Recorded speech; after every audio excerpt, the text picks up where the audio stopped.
the fucking secret, apparently. Listen, all right, you want to know? It's salt, pepper. Oh, wow. Salt, pepper.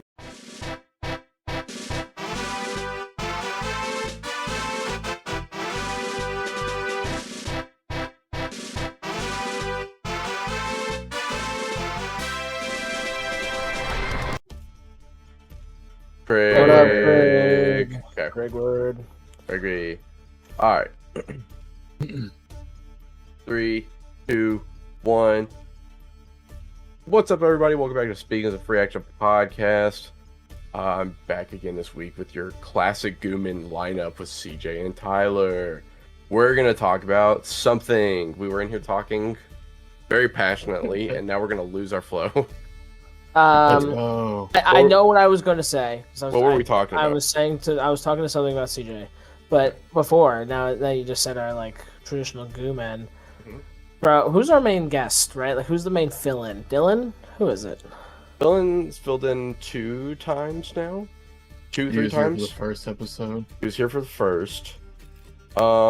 Maybe they're just. I was gonna say we need like, you know, the art we got. We gotta get like another one, like an ambiguous green. Oh, like somebody in like the background. Yeah, and like that'll be a guest. That could be funny. They have like a shadowed face, so you can't tell them at all. Yeah. We could do that. I could reach I don't remember exactly what we were talking about before we started, but I remember what I was gonna say because I was telling CJ that to me at least, I don't know how it feels to you guys as players. Book 3 of Serpent Skull, as the GM, feels very filler-esque. It's hard to say. I'm like, when like I've read the book and like I'm like, all right, like book 4, here we come. You know what I mean? Like, I'm ready for book 4. I think I have that problem with Kingmaker where I read it and I have this idea and this kind of, I know how the story's supposed to work, and then I fling it to you guys and it feels different. And that may be what you're seeing in book 3. Because to me, it's fun to kind of like explore the cities and learn what they are and try to figure out, like, you've told us what the cities are, or not cities, but the areas. Yeah. But I've already, I've forgotten kind of like whatever order they would fall in, and B, I think it's just interesting. I always get excited when like we enter a new one and it's like, okay, what is the buff? What's like the type of enemy we're gonna run into? Discovering it's pretty cool, but I don't think we've hit any major RP moments. No, that's what it's missing from me too. Because it's a lot in these areas you've been. It's just so many fucking monsters. Yeah, even with like Yolana's death. City. Yeah, but even with Yolana's death, it was very quick. You know, it was into the session. We were doing that to wrap things up, and it was just kind of like, boom, we're done, and this new guy Frederick shows up. Jay, I don't know if you feel the same. Well, for me, like whenever you're saying it feels like filler. Like I've actually been pretty interested to see what happens when all of the pillars are activated. It's like, oh, good. I'm glad to hear this then. Because like I've kind of come under the assumption because of me trying to pass on or like trying to keep up with like notes for Yolana, like finish her book or whatever. Yeah. Like I want to see what happens when we activate all of the pillars so I can write it down. What if Alphonse writes a book? I think that'd be cool. Like, you take her notes and you write a book. What he's gonna do, pretty much. That's pretty awesome. I'm not gonna lie. It's almost like it's evolved your game, and I'm very proud, I guess. I don't want to say impressed because I feel like that's not the right idea of what I want to say. But I love that you've taken what my character wanted to do, and because you've like formed a bond, therefore you picked up what she wanted to do when she died. And it's something minor. It's not like you were like, I'm this one dude and my friend that died wanted to like destroy all evil in the world. Like, it's something minor, but it's like important to you. And I think that gives your character weight. And I think that at least to me, there's like, your character has so much more I can't think of the right word. Depth. But yeah, depth to watch, like, as a player. Like, it's fun for me to be like, okay, let's see where he goes, like, with this ball that I created, and it's in your court now, and you have to show me what to do with it. Yeah, I've been trying to write notes and stuff too. Whenever I remember to write down like stuff about the place and like roll. I've been taking skill checks into history so I can roll a little Let's better go. on history. Let's go. Yeah, the skill checks are going to be extremely important. Yeah. Yeah, so I've been trying to write down notes and like keep track of everything so I can write a book out of it. He may want to eventually take at maybe 1 point in linguistics just so he can speak I can't remember what language. There's so many languages that you He has Aklo? 1 point. There's Aklo, there's the polyglot, there's Yeah. What's the Aklo? Is Aklo the serpent language? I think so. And there's like, I don't know if like Aslanti has come into play yet. Maybe it has. Like, I don't know. I want to say there is no. I think I looked for it and I could not find one because like they died kind of before the game was like a thing. Well, polyglot, I think it's how you say it. Yes. And Aklo are definitely like the two most popular. And then, you know, maybe take both. I had Erlana take Aquan. I thought that was the closest thing to Aslanti. Kind of based what I know of them now. With them kind of being like a lot of their stuff ending up on the bottom of the ocean, I thought Aslanti would be like one, or Aquan would be the closest thing to it. But I don't know if they have an official language anymore. I think their language died when their whole culture died. And I don't think, I think his name's Andor, the god. I don't feel like he just spoke common because he traveled the world. Did you want to check out our classes and see like what the major difference is? I feel like we're gonna be super similar. Like, very similar. Yeah, I didn't expect you to play a melee character that was similar to mine, honestly. And I didn't know I was, like, because I read the description, and that's when my brain was like, this is it, this is like what I want to do, and I started like thinking over ideas and like looks in my head of what I wanted to do. And then I started reading into the class when I was putting it on paper and realized it's mages. Like there's... Why's the thing not pulling up? It's just mages. Bad gateway. Hello? Hello? Hello? I guess D20 just like died. I don't know. It doesn't want me to see the occultist class, I guess. Alright, let's see. Let's do it the hard way. D20. Alright, let's do spiritualist. Aeon PRD. Another big W is if you get into Pathfinder, tons of websites that just give out free shit. Tons of websites. You can get into... You were a spiritualist? Did you go down like a certain... Like, do you have an archetype or whatever? Yes, I am a Phantom Blade. I think... Phantom Blade spiritualist? Yeah. A cool one too. Okay, and then I'll pull up where your class is. One thing we should talk about is how many attacks we should get off. Because I think I know in my head how many I should get off, but I want to talk more with you too while we're on this. And since Tyler's here, that's even better. We're going to be reading some rules here.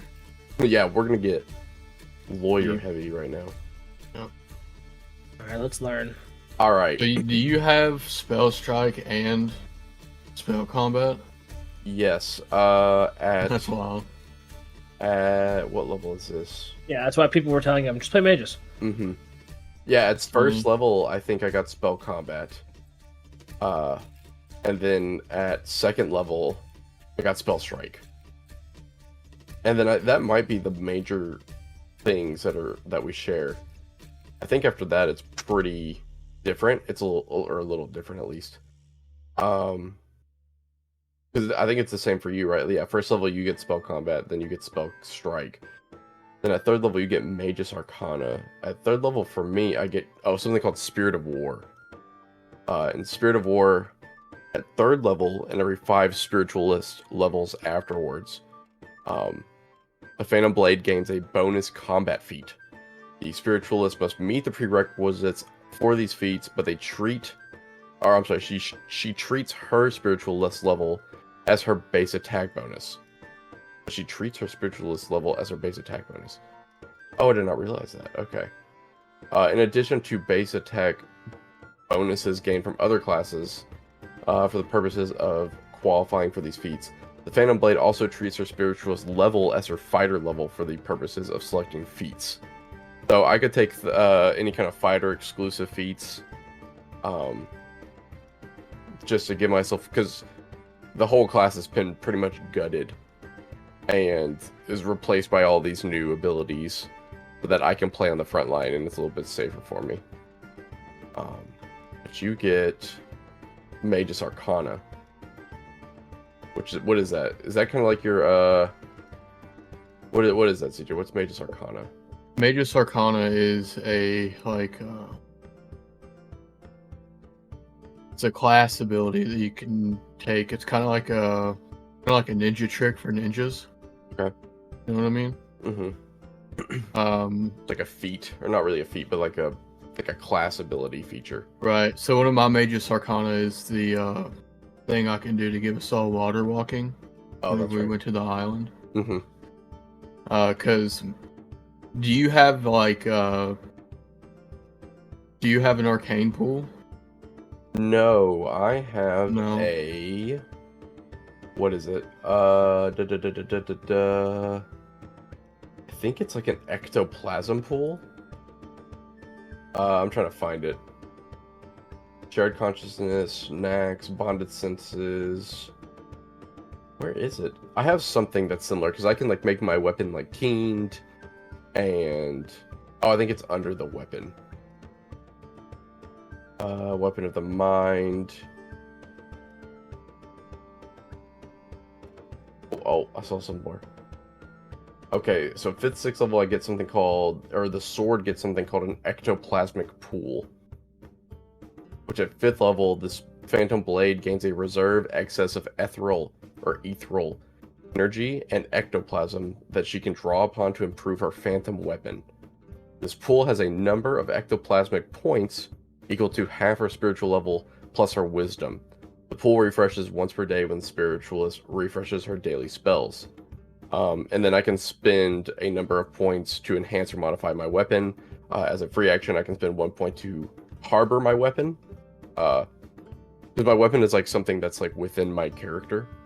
Mm-hmm. And apparently this class, this archetype specifically, is very popular with monks. Because if I harbor my weapon within me, I gain that I gain a bonus to my unarmed attacks. Really? Yeah, so like all the bonuses my sword gets, or my weapon would get, if I harbor it within me, I get that in my unarmed strike instead. So like I would get like the ghost touch or the keen or whatever kind of ability I wanted to give it. But I think it's like the same abilities. Like I can spend 2 points to grant the weapon one of the following special abilities: corrosive, defending, frost, flaming, keen, merciful, shock, or throwing. And then at level 11, it changes again. There's like some more. At 15th level, I can spend more points and get like brilliant energy, dancing, or speed. But I think that's what pretty much this, or at least very similar to what maguses get. I'd say the biggest difference between us is that the pool that you get is like just for your weapon or whatever. Mm-hmm. The pool that I get, like I can use it to make my weapon magic. I can use it to regain spells that I've cast. Mm-hmm. So like if I cast like a 3rd level spell, I can spend 3 arcane points to get it back and cast it again. That's actually really nice. And Magus also has like armor training. Mm-hmm. So right now that we're 7th level, I just haven't put any medium armor on yet because I haven't found any that's worth it to restrict my movement to 20. Right.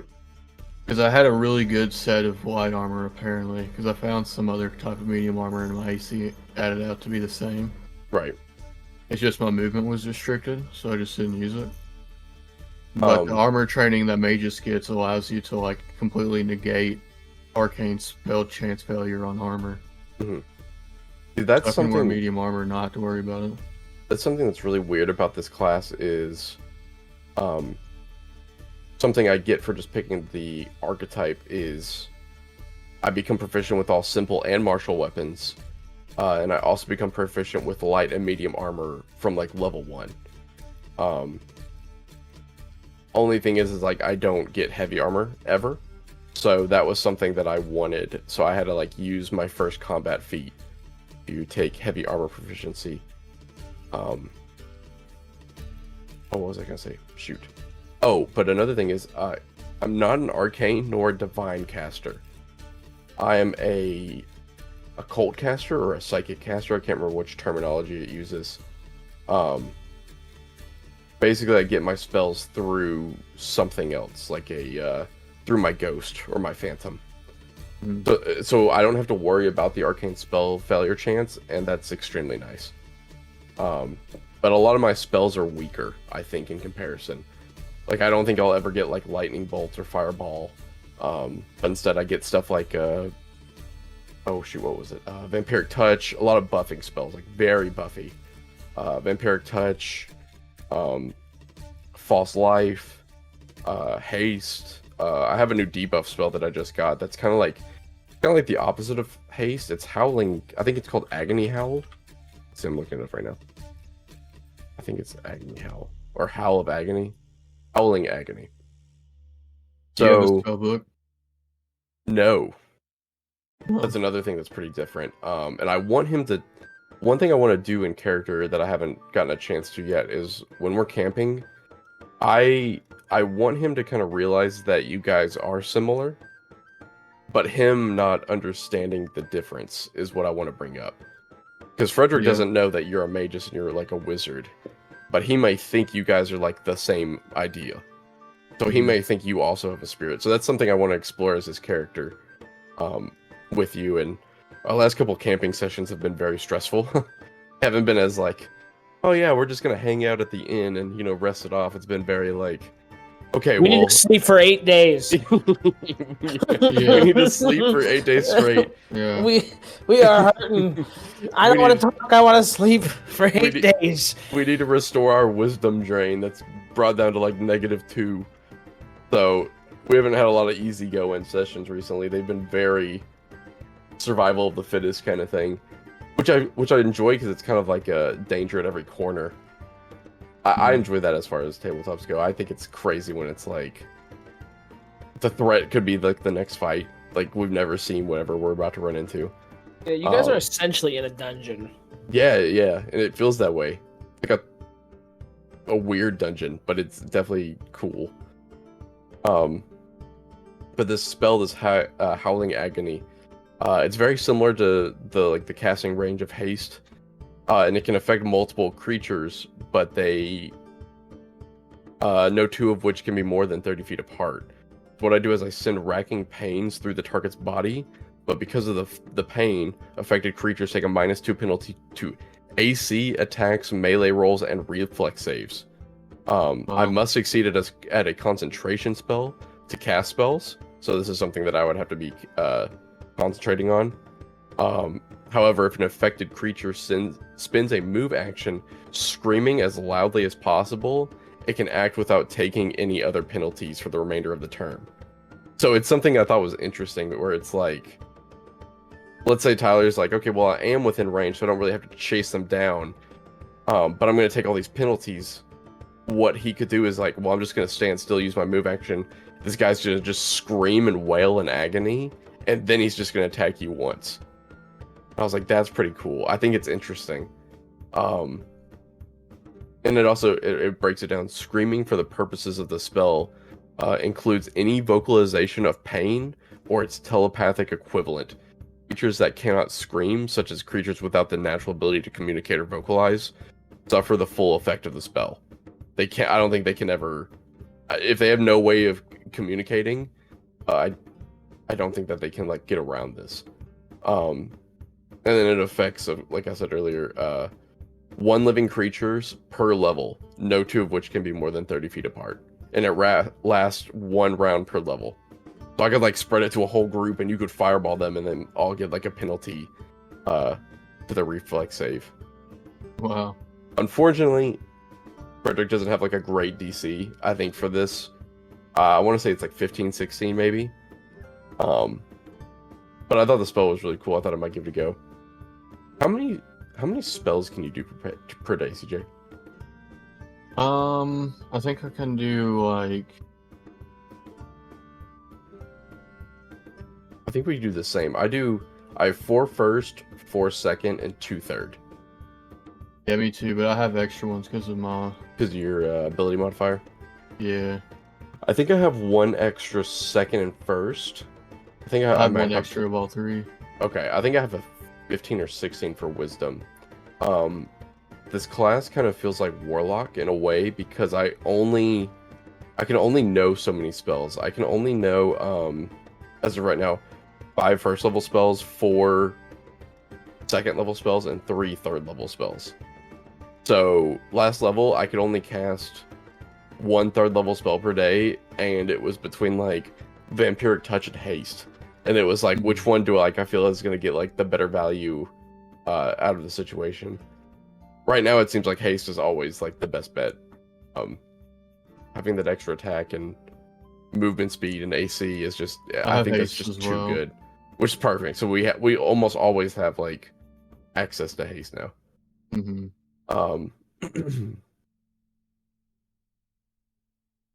I got Haste, Fireball, and Thunderbolt. Oh yeah, that's another thing. You can because you have a spellbook, you can write down more spells. If they're in the mage's spellbook, yeah, I can. Frederick can only know what spells he knows, and that's it. He can never. The only way he can learn is per level. Like when he levels up, he'll be able to like learn 1 or 2 new spells, and that's the only way he can learn spells. Really, you can't copy anything? Nope, I have no spellbook. It's all within my Phantom. What if I cheesemo, something happens and I give you a spell? Can I do that? Am I allowed? I don't see why that wouldn't be allowed because that's your decision. Okay. But I think from the way I read it, I can only do spells this way. What's the flavor of it? That you get it from your spirit? I believe so, yeah. I think that's the only way I have these powers is through her. So that's kind of how I've decided to do things. She's the one that made him special, not so much himself. He's special in his own way. He's a special little boy. Ooh. He's not a little boy. He's like in his 40s. Hey, so it's just a little boy. He's just a little boy. Don't touch him. Wait, maybe I shouldn't say that. He's not. He's just a little boy. Don't hurt him. I'll laugh my ass off when you sent a meme or somebody sent a meme to the group and it had Alphonse's picture in it. Dude, that was me. Dude, that shit was so funny, dude. I run into that picture a lot in memes. Really? Yeah. I think it's popular because he's so buff. Yeah, I think so. The reason I use it is because it was like the only thing that I could find that like matched the vibe. Yeah, like a dude who casts spells but also is like in the shit. You know what I mean? Yeah. No, it's the perfect art. Hopefully nobody else ever plays the human mages. Because that's like the only art we have. I feel like somebody's gonna listen to this and they're gonna know what art we're talking about. Yeah. I wish I knew the artist. Let's talk about Spell Strike and Spell Combat because I think that's pretty much all of my class right now.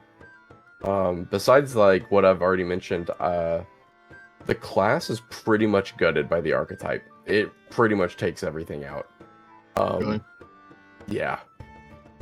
So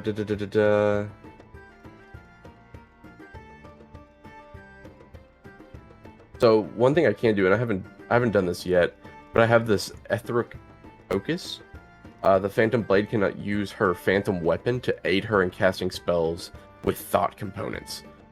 She can center herself as a swift action, and at 12th level, the Spiritualist can center herself as a free action. But I don't know what that means, so I need to read up more into it. I don't think it changes anything. Like, I don't think I'm casting spells in a way that I shouldn't be.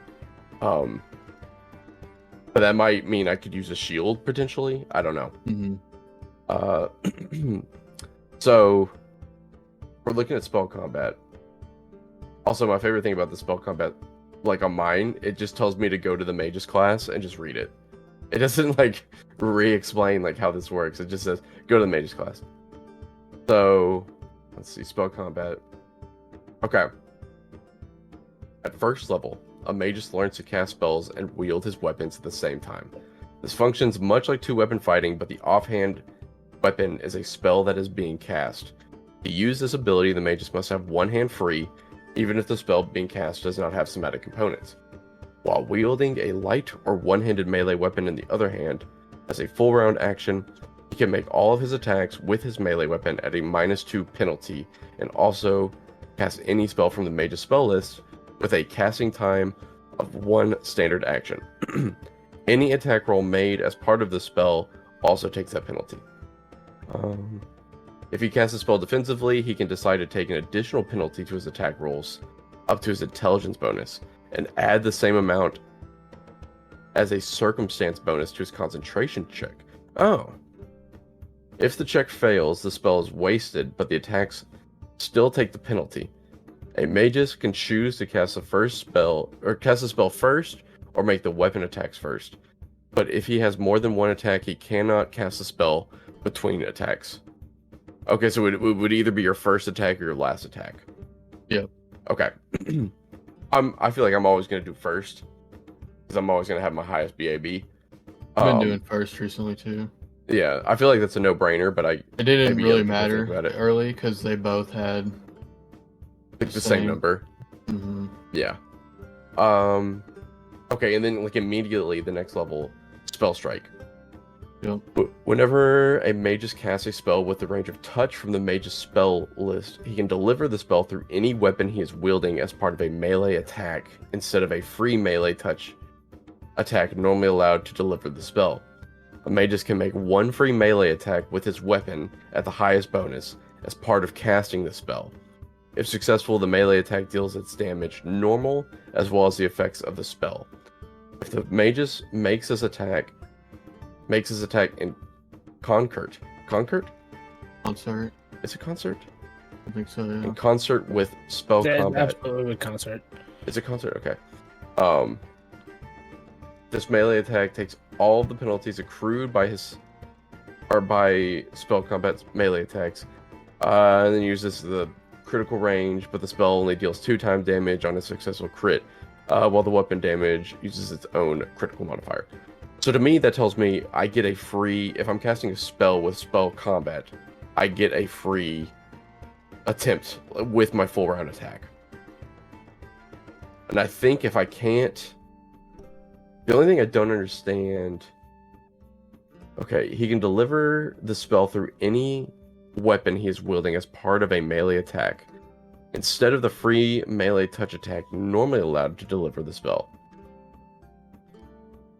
With his weapon as part of the cast. Oh, okay, so I think what that's telling me is if let's say I was standing completely still, I'm within range to hit my target. And as of right now, I have 2 attacks. So if I wanted to do spell combat, spell strike, I can cast a spell. So I would roll, defensively if I'm trying to cast it defensively. Strike the target with my first attack, but that is completely free. So it's basically a free swing with the spell. Then I do my first attack, my true first attack, and then I would do my second attack, and that's my turn.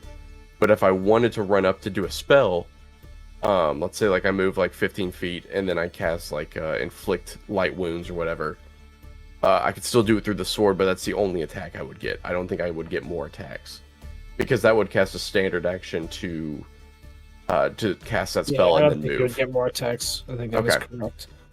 Okay. Still, the ability to get like 3 attacks right now, and then one of them's like a juiced up like touch attack. That's fucking awesome. Yeah, I honestly didn't think that's how it worked, because I thought it was a lot, but I mean, I've had to read this like multiple times. The only thing I didn't know that I've been doing or haven't been doing was the -2 penalty that I get into my sheet. Yeah, I put that on my sheet last time. And I wonder, I guess it's part of the casting of the spell. That's the problem. It's our character's casting in their offhand, quote unquote. They just deliver the spell through the sword rather than reaching out and touching it. Okay. He can make all of his attacks with his melee weapon at -2. So would that be all my attacks, or just that first attack that I'm casting with? I believe it's all. Okay. I mean, I think that's fair. To get an additional attack per turn, or an additional full attack. I mean, that right now at level 8 with haste, we're getting 4 attacks, potentially. That's crazy. It's pretty damn good. It's pretty damn good. When I can't even fucking hit Barrel Baron when he calls me out. What's his CM? Does he have a good CMD? I can't remember. I don't even know. He doesn't ever use it. I mean, or I don't ever try to trip him because I don't fucking hit him. I'm gonna pull it up right now. Oh, that's true. That's a good point. You can't trip something you can't hit. Yeah, I don't ever hit him. I didn't think about it like that. Very frustrating at times, and then other times I'm like, God damn, dude, like, Barrel Baron's the fucking. How did Seth do this? Pure magic. Pure Seth. Something crazy magic. Let's see. Barrel. CM Dizzle. 27. Is it 27 CMD? Yes. Jiminy Crickets. That's a good one. Like, and his AC is 32? 37. That's good God. Right now it's 37 on his sheet. He's total defense, and he's got haste on right now. So let me take those off real quick. He's got 31 with those off. Do you think at a certain point in the game it's going to stop growing? I don't know. I don't know what Seth's doing. Like, he's taking perfect feats that, like, he's just doing a good job. He's just, he is he knows what he wants to do, and he's just doing that one thing. And he's doing it well. What's going to happen if Barrel Baron dies? I'm fucking really scared. I don't know. I'm really scared for that moment. I'm just scared for, like, you're the party. Like, he meshes so well with what's going on because with anybody, but it just works so well with this party because you guys don't have a healer. Nope. So it just works really well when he's like, I'll take the damage for 2 rounds. He's a support tank. That's exactly what he is. It's awesome, man. So I'm scared. Like, when he went down in the Chimera Ant fight, I was like, oh my god. Chimera Ant fight. Or not Chimera Ant, the Chimera when I killed. Oh, I forgot about that. Yeah. Yeah, I forgot he went down. There was a spell I could get on Frederick that was like, I think it was called Shared Emotions, and I could pretty much link up with the party for like the entire day, like maybe 24 hours, I can't remember. And we could just feel the emotions of each other, no matter like where in the world we went. And I was like, dude, I wonder if that would be really good to take in case Snow wants to go off on her own. If she has like any kind of moment of like fear or anxiety or excitement, we would know that like she's triggered something, you know, something's happening in her brain. And then I was, because like, you know, like the last time when the Chimera fight, she wasn't able to like respond to us. I was like, I wonder if that's like something I should take, but I didn't. I took the cool spell, the cool debuff spell. That's a cool thing instead. I thought it was a cool thing, bro. But I mean, so CJ, I think besides that, I think that's pretty much that's it for our class. I think for me, moving forward, I get like some weird ghost shit, and that's it. Oh, I do have one ability, and I don't know how much time I'll ever see it used, but I have this thing called Calm Spirit. And pretty much if there's like a haunt or a ghost that we've like triggered, kind of like a like if I'm trying to think of like a good example. GCP one time they walked into a church, and there was like a magical bow in the back. It was like a church of what's the god of hunting? And oh shoot, is it a Rastal? I think it's a Rastal. What, the god of hunting? Yeah, I believe so. Like that was Dylan's god, Arion. Yeah. But they went into that church and they found it was a church of a Rastal. They found a magic bow, and one of the characters went up to grab it, and when he grabbed it, this like phantom appeared and attacked him. So basically, if we were ever in a situation like that, I could use this Calm Spirit, and I think it has to make like a DC check, but it at least makes it neutral from hostile, and it might be enough time for us to talk it out and get some info and then leave. I think if it's a haunt, like an AoE ability, it just pauses it for a couple of rounds, but that would be enough time for us to like get out of range or like stop whatever's happening. Which from what I've seen, there's not a lot of haunts in the campaigns we play. Have you ran across a haunt yet? Oh man, our Serpent? haunt low level. They What can is be a any haunt? level. What They're is like a a haunt? trap. It's like a ghost trap. No, I don't- there was a guy on Smuggler's Ship that you didn't run into that was like a ghost that haunted the beach, but he wasn't like a trap. But if you fucked with him, he was gonna kill you. Yeah, that's kind of like what a haunt is. I guess then. I guess. Um, He was like a guy he had a shipwreck and he had a locket on the shipwreck, with a picture of his wife. mhm. And if you had found that locket and didn't give it to him, he was gonna fight you. And Wow. I remember his touch attack was insanity. Wow. It was like supposed to be like, book 1, so it was like level 2, 3. It was insanity. Yeah. I remember GCP ran into a couple of haunts real early on in the Bramble House, Tyler. You may remember this. There was that room with a bunch of beds in it. I think they were like a nursing room or whatever. Or not a nursing room. Like a medical room. You know, like in like old World War II movies. And like the injured soldiers in that room. It's just a bunch of beds. They ran into a room like that, and when they walked in there were a bunch of ghosts like appeared on the bed, and they all sat up and they started screaming. That's pretty much like what a haunt is. They had a couple in their Patreon games that I won't mention just in case people run into them. But they're pretty much just like area effect things, and then some haunts are more physical, where it's like a ghost that's like doing a thing in an area, and if you get too close or you trigger his effect, it would attack you after that. But they don't seem too popular, or not maybe popular, maybe just in the ones we played, we just haven't ran into them yet, or have somehow like got around them, or some way or fashion. Yeah, you guys just didn't Mess with them or find them. yeah, you just didn't go to that part of the island. Honestly, I'm fine with that. I think there were a few shipwrecks that we never Oh, went yeah, and there's a checked out. lot. Most of them were pretty boring. Most of them were just Yeah. like loot and stuff. Yeah. There was a few like semi-interesting ones, but really didn't miss a whole lot. Oh, I just found something. I think my class gets this. It's maybe one of the things that they don't get. At ninth level, a spiritualist gains the ability to see many normally hidden things from sight. She gains the ability to use see invisibility as a spell-like ability once per day with a duration of 10 minutes. That'd be one thing that I can just have once per day. And maybe that's something they did that, just in case that I would never get, since I don't get as many spells options, maybe that's something they did to help, was like give me a few, like having Calm Spirit and being able to cast that and see invisibility. And then as a tiefling, I can cast Blur, I can detect undead. And I think throughout the class, I think there's a few things I'll get a couple more spells from. But they're all very dead, like necromancy kind of spells. Yeah, like here's one called Call Spirit, and I'm pretty sure I just summon a spirit to help fight. But yeah, pretty much that's it. That's the difference between us. Yeah. Tyler, how did your first session go?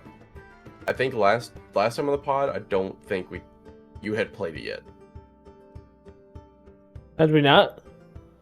Well, it would have been on Wednesday so. last week. Oh, okay. It went really well. Good. Yeah, it went really good. Everybody had Anyone fun. die?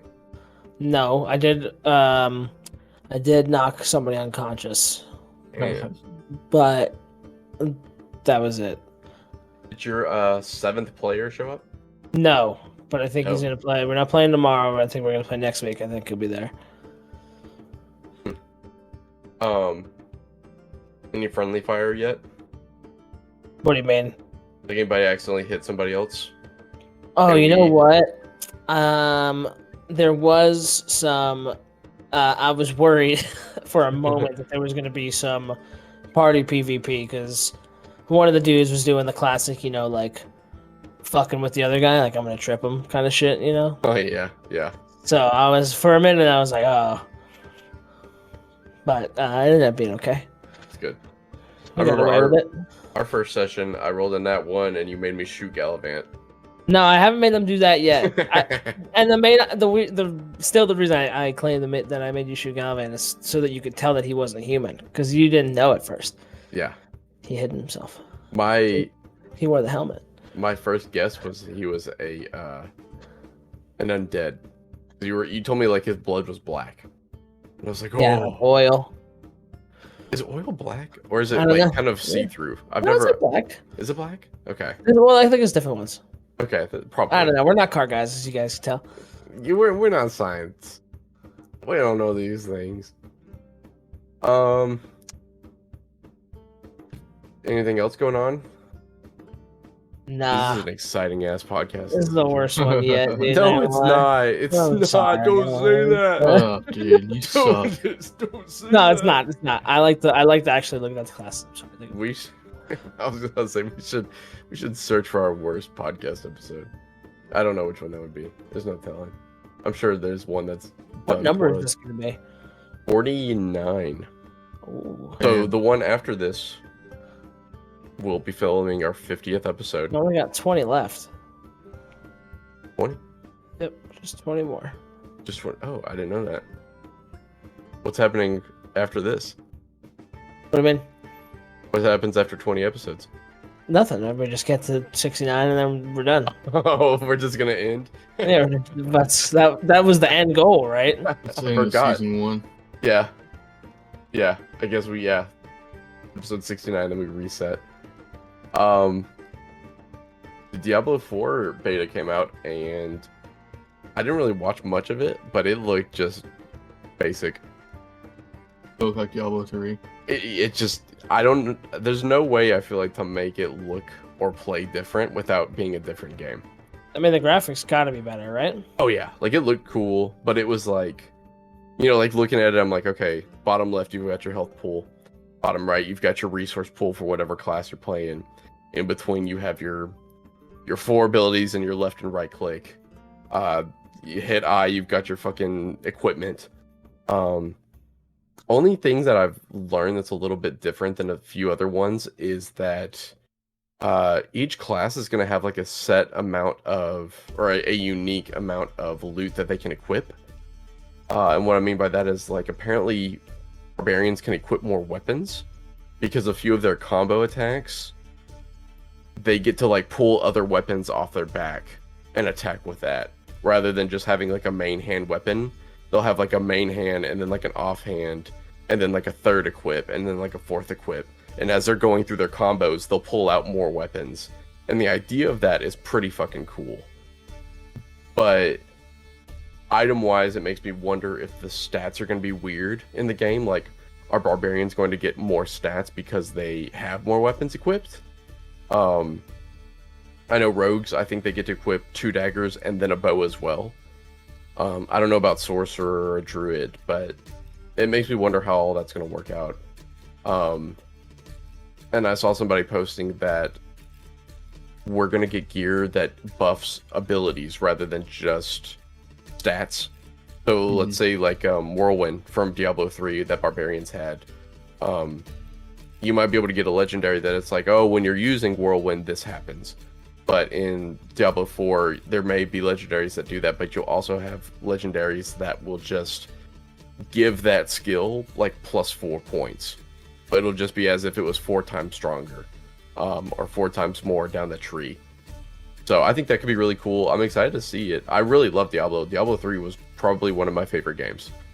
I played through that game multiple times. Like back before there was like a way to actually like level in dungeons. Like all you could do was replay the story, and I would just replay it over and over and over again. I had so much fun with that game. You guys saw the way to get the beta was to pre-order the game or to go to KFC and get a double down. I would have went to KFC and got a double down without the beta access. I'm okay with going to Taco or not Taco Bell. You want to go to KFC and get a double down? I'll go to KFC. I don't even. Oh wait, KFC is that. We made fun of this the other day. It's that burger thing, isn't it? It's the 2 chickens with no bread, just the 2 chicken patties with cheese in between. That's pretty weird. I'm not gonna lie. I feel Yeah, like I I mean, should. I feel like I should eat that with a fork, kind of it's thing. pretty. Yeah, it's a pretty insane item. What did CJ call it the other day? A burger? And you Chicken yelled burger. at him. You were like, "It's not a burger. Chicken burger. It's not a burger." But it is. It's a chicken burger, I guess. I don't know. I would never eat. Fuck. I don't think no. I feel like it's just gross to like hold it and eat it. I agree with that. Yeah, I feel no, like it's it's just gotta be like weird, dude. yeah, it's gotta be like greasy. You know what I mean? And like Oh, listen, Steve. I have a PSA for you guys. okay, Listen, we're adults, right? We cook. We all know no, this. I don't cook, but Do you really not? You don't cook? not often. Maybe once a month. Wow, you're a dirtbag. I mean, yeah. All right, let's start cooking. I like cooking, bro. Don't ever listen to me, Skyler. Okay. Don't you ever use chicken breasts ever again. Why? Chicken thighs. Okay? Okay. They are so much fucking better. Yeah. It's insane. It's Well, insane. just I knew made that by chicken going to- thighs. You made I chicken made- thighs? I made chicken thighs. Okay. Okay? Okay. I didn't mean to. I opened the wrong pack because I usually use chicken breasts. Opened the wrong pack. Chicken thighs. Made them like I normally make the chicken breasts. Dude, it was the best chicken I've ever had in my entire life. Did you realize there were thighs after you opened them? I realized they were thighs, yeah, right after I opened them. Okay. I was I was like, like- did you sit down? And you're like, this is a weird breast. No. What's the But- what's the recipe? I mean, like, dude, I just pan fry. Right? Like a little olive oil. Yeah. Just put those motherfuckers in a bowl. Mm. A little olive oil on top of them. And then my seasoning, whatever seasoning you like. You know, I'm not going to tell people how to season. I like Okay. my own seasoning. I do go a little ham on seasoning. The fucking secret, apparently. Listen, all right, you want to know? It's salt, curious. pepper. Oh wow. Salt, pepper, okay. paprika. Oh goddamn! Now you put me on the spot. I'm getting scared. What's the Yeah. other red one? Paprika, and what's the other one? Like Cajun seasoning? No, it's not Cajun. You fucking Louisiana. I like Cajun seasoning. Red one. Paprika. No. It's hot. Cayenne. Paprika, Yeah. cayenne, Well, I was gonna say onion cumin. powder, garlic Cumin's also kinda powder, red. paprika, basil. Ooh. That's usually the go-to. Sometimes maybe I'll spice it up a little extra. I don't even know, but that's the go-to normally. Did you make the 11 herbs and spices that KFC uses? I didn't. I feel like I should say that this podcast was sponsored by KFC. That spice blend is patented, by the way. Don't anybody try to steal it. Nobody's allowed to use that. Don't write that down. Don't write It's that mine. down. It's mine. I'm gatekeeping that one. Yeah, dude, I need to cook more. I want to. I enjoy cooking when it's something I enjoy to cook. Sometimes I just don't want to. Get tired. I'm like, I don't want to cook. You just gotta find like recipes that you can do, Mm-hmm. and that you can just knock out. You know, like I just got that chicken recipe. Mm-hmm. I can do breakfast for dinner. I make some pancakes for us. Mm-hmm. Kaya has a salmon recipe that she can knock out. She's gotten butter chicken down like a motherfucker. Dude, you guys ever had butter chicken before? No. Dude, it's Indian. It's like Indian food, and it's Okay. like No. curry. Holy fucking balls! It's so good. She makes it amazing. And then she can also do chicken Alfredo, and that's like Oh, and then I've started to do chili. Oh, and nachos. There's a lot. I do a lot. I like doing chili. Chili's easy too. You can just like throw it in the crock pot, mix it up, add what you want. I like that. But I never go too fancy. You know, I'm not going crazy out there. Yeah, the Fucking salt bay action. instant pack. You know, potatoes on the side. Okay, I see you. Okay. Did I ever tell you I made one of Joe's recipes from the GCP? Did you make the Mississippi Pop Roast? No, I made the Joe had one that was like it was spam, Yeah. and it sounded really gross, but dude, it was good. It was like spam, ranch packets, ranch, Ew. and there was some type of bread or cracker he used specifically. And I brought it to my mom's Super Bowl party. They were like, the whole like theme was like people would just bring like a side dish, and dude, it was really good. I was surprised. But it was easy to make. It was like 4 or 5 ingredients, and it took like 3 to 4 seconds. Still not a huge fan of the Spam, but it was pretty good. DJ, do you cook? Not for real. I mean, I can cook like easy shit, but Y'all need to start cooking. To fuck. Maybe I just need to call Tyler and just be like, Tyler, what do I do? We're gonna have a cooking podcast. Cooking podcast episode? I'm gonna teach you guys how to cook. That'd be so funny. I think I can cook decently well. It's just that I don't want to. And when I say decently well, like I can follow the rules. Listen, the only bad part about cooking is the dishes. Oh, dude, true. The worst part. That shit sucks. The only bad just part like about turning around and you're like, all right, all done, and you're like, where Like, did these 6 I things wanna come die. from? Yeah. Yeah, that definitely is the worst thing. It's just like, yeah, avoid it at all costs. That's like, even like getting a glass of milk, and then I turn around and I'm like, duh, I'm gonna have to like wash this glass like in like tomorrow, and then like I always forget. Like I always wash the glass out so there's not like milk sitting on the bottom, but I always forget. Then there's like 4 or 5 cups, and I'm like, yeah, these were all milk cups. I do. I'm terrible at doing dishes. Like I do them because it's. I don't know if you guys or like you and your wife. Good wife. Okay, sorry, I got a little nervous there. You would have known if you had been there. Okay. End the podcast. I don't even want to talk Just anymore. cut End the it off. podcast, dude. I'm done. End it there. I don't want to talk to you All anymore. right. Thanks everybody for being here. We're your Goodman. Gooman. I'm laughing, sorry. And we'll see you next session. hell yeah. Hell yeah. Dude, that was bad funny. Just shut the podcast off.